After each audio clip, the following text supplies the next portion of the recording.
हाय, आजचा दिवस जरा वेगळाच होता. सकाळी अनाया 2 दिवसांसाठी माझ्या माहेरी गेली. तिला जायची खूप घाई होती, पण ती गेल्यावर घर मात्र एकदम शांत-शांत झालं. ती घरात नसली की कळतं तिची बडबड, तिची धावपळ आणि तिची सततची गडबड घराला किती जिवंत ठेवते ते. मग मी आणि अक्षय पावसात डी-मार्टला गेलो. महिन्याची थोडीफार खरेदी केली.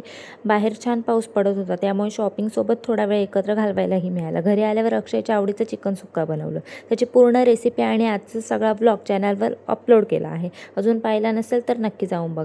पण दिवसभर एक गोष्ट सारखी जाणवत होती, घरात कोणीतरी कमी आहे. दुसऱ्या दिवशी संध्याकाळी अक्षय अनायाला घरी घेऊन आला आणि ती घरात पाऊल टाकताच पुन्हा सगळं पूर्वीसारखं झालं.